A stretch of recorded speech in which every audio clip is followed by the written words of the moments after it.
Bonsoir, Guillaume.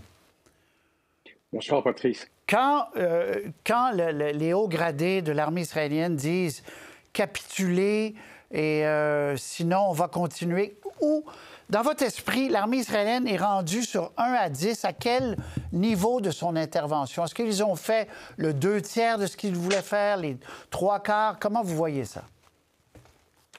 En fait, je pense qu'ils sont surtout assez déçus par le peu de résultats tangibles de cette opération.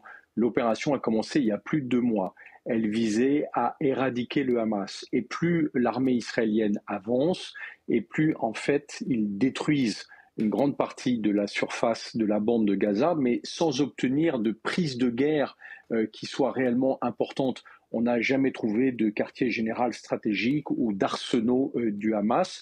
Et quand aujourd'hui le ministre de la Défense dit qu'il faut absolument que les miliciens du Hamas se rendent, c'est qu'on voit bien qu'il y a un côté, il serait temps qu'on puisse afficher un résultat à cette offensive qui a fait au minimum 100 000 blessés et morts palestiniens sur la bande de Gaza et dont on pense qu'elle n'a pas touché 1/10 de miliciens du Hamas en comparaison. Donc de dire quel est le pourcentage d'avancée, en fait, il n'y en a pas vraiment parce que dans la partie nord de la bande de Gaza, les Israéliens contrôlent un peu plus de 60% maintenant de cette zone-là.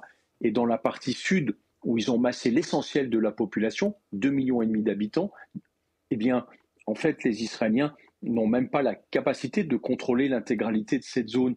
Donc j'ai plutôt l'impression qu'ils courent après des fantômes.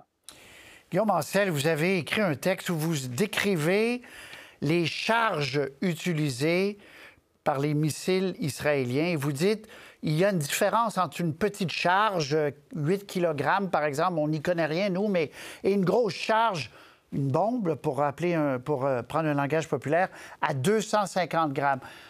Est-ce à dire qu'Israël pourrait ou aurait pu, depuis le début, être beaucoup plus précis dans ses bombardements et a choisi des bombes qui font beaucoup plus de dommages et de victimes collatérales? Oui, exactement, Patrice. En fait, Israël avait le choix entre faire des attaques très très ciblées, je dirais sans bombardement d'ailleurs, contre des cibles particulières du Hamas, auxquelles d'ailleurs ils auraient pu proposer des primes aux Palestiniens pour leur ramener ceux qui avaient commis cette attaque absolument monstrueuse, bestiale du 7 octobre. Ils avaient le choix, et s'ils savent très bien faire, de faire ce qu'on appelle des frappes chirurgicales. Je fais attention aux mots, c'est pas très précis. En tout cas, c'est pas aussi chirurgical que les dentistes que vous nous avez montré juste avant. Et là, à ce moment-là, on utilise des missiles qui emportent des charges de quelques kilos. Mais quand on utilise des bombes de 250 kilos qui sont 10 fois plus puissantes que ces charges, en fait, on ne cherche pas à viser quelqu'un, on cherche à détruire l'intégralité de son environnement. Et on sait que chaque fois qu'on vise une cible, une personne du Hamas, par exemple, ou un milicien du Hamas, en fait, on va tuer à peu près 10 civils autour et on va blesser entre 30 et 40 personnes. Or, c'est ça qu'a fait le choix d'Israël, pas une fois par jour, environ 400 fois par jour depuis maintenant 60 jours. Et c'est ce que vous appelez la riposte disproportionnée. En fait, c'est une doctrine employée par l'armée israélienne depuis longtemps, là. Depuis quelques années, en fait, l'armée israélienne avait théorisé cette doctrine qui consiste à dire que quand elle est en état de riposte, quand elle doit contre-attaquer, elle provoque des dégâts considérables sans rapport avec les pertes israéliennes. Les pertes israéliennes sont estimées aujourd'hui à 1500 morts. Eh bien, en fait, l'attaque israélienne a fait entre 15 et 20 fois plus de morts du côté palestinien. S'ils s'étaient attaqués à une armée, on ne pourrait pas leur reprocher. Le problème, c'est que dans ces 20 à 30 000 morts qu'ont fait les Israéliens, il y en a à peine 10% qui sont réellement des miliciens du Hamas. Et c'est là où on peut qualifier l'attaque israélienne contre la bande de Gaza de dévastatrice. C'est un carnage qu'ils commettent jusqu'ici. Est-ce que, d'après vous, Guillaume Ancel, ils vont réussir à ce que le Hamas ne gère plus jamais la bande de Gaza?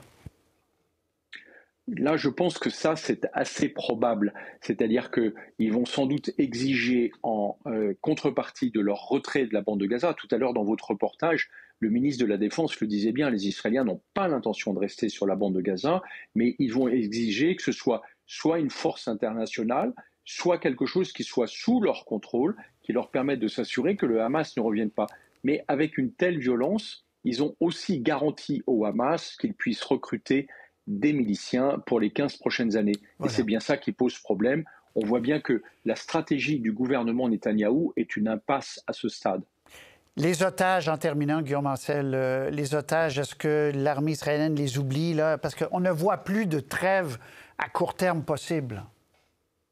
Oui, et c'est sans doute un des points les plus terribles, c'est qu'en faisant le choix de cette offensive, ce que les Israéliens appelaient les 138 otages sont devenus 138 disparus.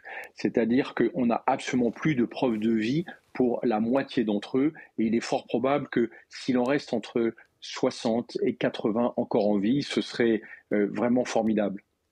Guillaume Ancel, merci beaucoup. On se reparle très bientôt. Au revoir, bonne soirée. Merci et bonne soirée à vous.